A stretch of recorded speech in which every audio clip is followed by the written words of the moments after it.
अफगानिस्तान एक ऐसा देश जो अपने डाइवर्स क्लाइमेटिक रीजन्स के लिए जाना जाता है।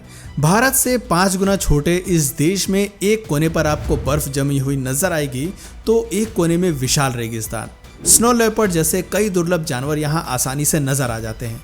आज दुनिया के सिर्फ 12 देशों में ही स्नो लेपर्ड देखे जा सकते हैं। सर्दियों के दौरान अफगानिस्तान का तापमान -30 डिग्री सेल्सियस तक गिर जाता है, तो वहीं गर्मियों में टेम्परेचर 50 डिग्री सेल्सियस को भी पार कर जाता है। तापमान के मामले में इतनी विविधता दुनिया के बहुत कम देशों में ही देखने को मिलती है। इतनी विविधता के बावजूद यहाँ की वाइल्ड लाइफ कमाल की है। अफगानिस्तान में 400 से अधिक प्रकार के पक्षी पाए जाते हैं, 100 से अधिक मैमल्स और इतने ही रेप्टाइल्स इस देश में देखे जा सकते हैं।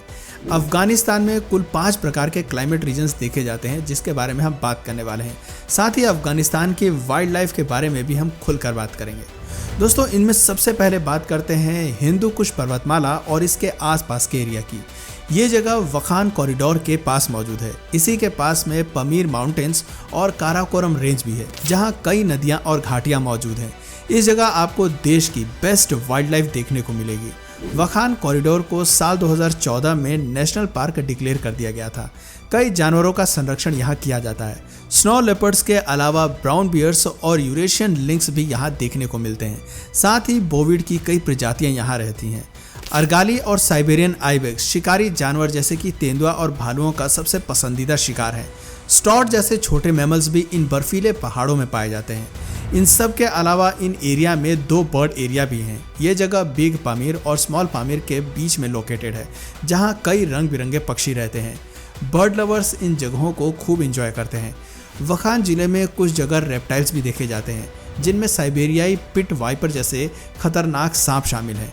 इस जगह के आसपास अच्छी मात्रा में बरसात भी होती है, जिस कारण खेती बाड़ी के लिए भी ये जगह काफ़ी अच्छी मानी जाती है। अफगानिस्तान में दूसरे रीजन ईस्टर्न हाईलैंड के बारे में बात करते हैं। इस रीजन में 2 एरिया आते हैं, जो देश के अन्य सभी इलाकों से बिल्कुल अलग और यूनिक है। इस एरिया को कॉनिफर फॉरेस्ट ने कवर किया हुआ है। ये एरिया नॉर्थ में नूरिस्तान प्रोविंस से शुरू होता है और साउथ के डेजर्ट तक जाता है। यहाँ पर विभिन्न प्रकार के पेड़ पौधे और वनस्पतियाँ देखने को मिलती हैं। र्यूसिस मकाक जैसे जानवर यहाँ रहते हैं। पूरे देश में केवल इसी रीजन में आपको ये बंदर देखने को मिलेंगे। भालू की एक और अन्य प्रजाति यहाँ पाई जाती है, जो हिंदू कुश पहाड़ों के भालुओं से अलग है। इस एरिया में ऐसे बर्ड्स आपको देखने को मिल जाएंगी जिन्हें देख आपका दिल खुश हो जाएगा। इनमें हिमालयन मोनल जैसे बर्ड्स भी शामिल हैं। ये पक्षी बहुत कलरफुल होते हैं और जो भी इन्हें देखता है देखता ही रह जाता है। नर पक्षी अपने रंगों से मादा को आकर्षित करते हैं। अफगानिस्तान के इस एरिया में कई पक्षी पाइन कोन के सीड्स का ही भोजन करते हैं। लेपर्ड्स, गेकोज और बंगाल मॉनिटर लिजार्ड जैसे रेप्टाइल्स भी यहाँ देखने को मिलते हैं। ऐसा कहना गलत नहीं होगा कि अफगानिस्तान का ईस्टर्न हाईलैंड वाला एरिया अपने आप में एक कंप्लीट वाइल्ड लाइफ को समेटे हुए है।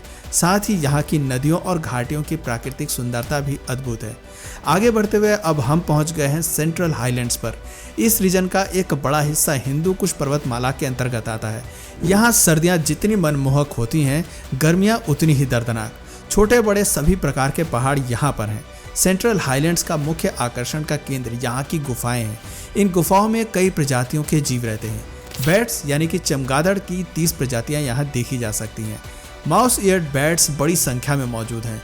इन चमगादड़ का वजन 30 ग्राम से भी कम होता है। पूरा दिन ये सोने में निकाल देते हैं। गुफाओं के अंदर चमगादड़ों के झुंड को आप सोते हुए भी देख सकते हैं। हॉर्सशू बैट को भी इन्हीं का कज़न कह दिया जाता है। ये चमगादड़ इंसेक्टिवोरस होते हैं, जो तितलियों और बीटल्स का शिकार करते हैं। गुफाओं के बाहर आपको मांसाहारी जानवर घूमते हुए नजर आ जाएंगे। इनमें ग्रे वोल्फ की 2 प्रजातियां शामिल है। साउथ वेस्ट में यहाँ भारतीय भेड़िया भी देखे जा सकते हैं, तो वहीं नॉर्थ ईस्ट में यूरेशियन वोल्फ अधिक मात्रा में है। ऐसा लगता है मानो भेड़ियों ने अपने अलग अलग इलाके को तय कर लिया हो। ये भेड़िए जंगली सुअरों का शिकार सबसे अधिक करते हैं। पूरे अफगानिस्तान में जंगली सुअरों की संख्या काफ़ी अधिक है। वाइल्ड शिप की भी एक दुर्लभ स्पीशीज द यूरिनल भी सेंट्रल हाईलैंड्स में रहती है। अपने गुस्से के लिए प्रसिद्ध फिलाइन कैट भी इसी रीजन में रहती है। चूहे भी यहाँ घूमते हुए नजर आ जाते हैं। इस खूबसूरत रीजन में एक नेशनल पार्क भी है, जिसका नाम बंदे आमिर है। इसकी स्थापना साल 2009 में की गई थी। यहाँ की प्राकृतिक सुंदरता की अगर बात करें तो कई खूबसूरत नीले पानी की झीलें मौजूद हैं, जो चारों ओर से पहाड़ियों से घिरी हुई हैं। एक खूबसूरत लैंडस्केप यहाँ देखा जा सकता है। ये पार्क पक्षियों के लिए भी बेहद महत्वपूर्ण है। ये जगह हजारों फ्लेमिंगो का घर है। गर्मियों का सीजन ये अफगानिस्तान में ही बिताते हैं, लेकिन सर्दियों का मौसम आने से पहले वो साउथ की ओर माइग्रेट कर जाते हैं और गर्मियाँ आने से पहले वापस लौट आते हैं। अब पहाड़ों को छोड़कर थोड़े मैदानी इलाकों की ओर चलते हैं। इस रीजन को नॉर्दर्न प्लेन्स का नाम दिया गया है। यह पूरे अफगानिस्तान की सबसे उपजाऊ जगह है और देश में सबसे अधिक खेतीबाड़ी इसी जगह पर की जाती है। हालांकि इस रीजन का कुछ एरिया रेगिस्तान के जैसा नज़र आता है। वहाँ की ज़मीन बेहद सूखी है और खेती बाड़ी मुमकिन नहीं है। इस इलाके में आपको सबसे अधिक रेप्टाइल्स की तादाद देखने को मिलेगी। टॉट हेडेड एगामा एक बेहद ही दिलचस्प स्पीशीज़ है जो सिर्फ इसी एरिया में पाई जाती है। ये पलक झपकते ही मिट्टी के अंदर घुस जाते हैं और इनके मुंह के अंदर का हिस्सा कलरफुल होता है, जो शिकारी जीवों को डराने में मदद करता है। दोस्तों, सांपों की कई प्रजातियां यहाँ रहती हैं, जिनमें कई खतरनाक और खूंखार सांप भी हैं। ड्वार्फ सैंड बोआ और बार्ड वुल्फ स्नेक जैसे नॉन वेनोमिनस भी हैं, तो वहीं जहरीले कैस्पियन कोबरा से यहाँ सावधान रहना पड़ता है। हालांकि ये सांप चूहों और अन्य रोडेंट्स को ही अपना शिकार बनाते हैं। साथ ही पलास फिश ईगल और सेकर फाल्कन जैसे कई पक्षी भी चूहों का ही शिकार करते हैं। दुख की बात यह है कि दोनों ही पक्षी आज विलुप्त होने की कगार पर हैं। तोलाई खरगोश और कैरकल जैसी बिल्ली की प्रजाति भी अफगानिस्तान के इस एरिया में रहती हैं। इस इलाके में अधिकतर समय तापमान गर्म ही रहता है।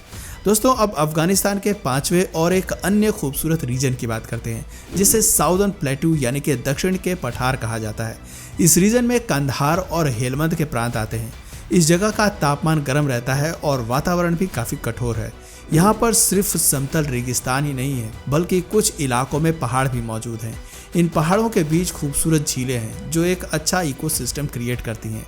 लेक हमून जो ईरान के बॉर्डर पर स्थित है, यहाँ पर बड़ी संख्या में माइग्रेटरी बर्ड्स आते हैं। 5 प्रजातियों की बतख यहाँ पाई जाती हैं।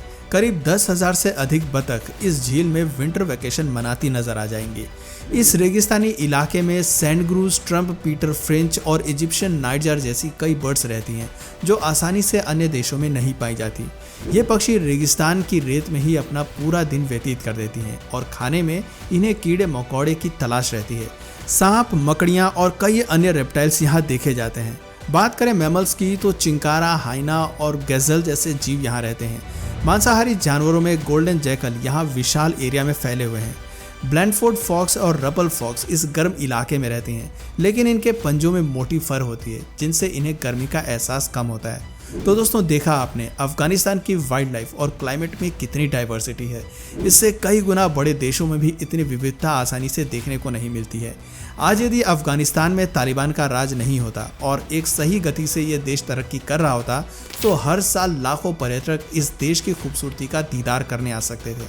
आने वाले समय में ये देश अपने टूरिज्म सेक्टर को बढ़ाने की दिशा में काम करें तो यकीनन ये देश तरक्की की राह पर आगे बढ़ जाएगा। उम्मीद करते हैं आपको हमारी आज की ये वीडियो पसंद आई होगी। दोस्तों, अगर आपको कभी मौका मिले तो क्या आप कभी अफगानिस्तान जाकर वहाँ की खूबसूरती को देखोगे? नीचे कमेंट सेक्शन में ज़रूर बताइए। और अगर इस वीडियो से आपको कुछ नया जानने या सीखने को मिला या फिर इंटरेस्टिंग लगा, तो प्लीज़ इस वीडियो को एक लाइक करके अपने फ्रेंड्स और फैमिली में से ज़रूर शेयर करें। और यदि आप इस चैनल पर नए हैं तो प्लीज़ इस चैनल को सब्सक्राइब करके बेल नोटिफिकेशन आइकन को ऑन कर लीजिए, ताकि हमारे आने वाले वीडियोज़ आप मिस ना करें। मिलते हैं फिर किसी वीडियो में नए टॉपिक के साथ। तब तक के लिए नमस्कार।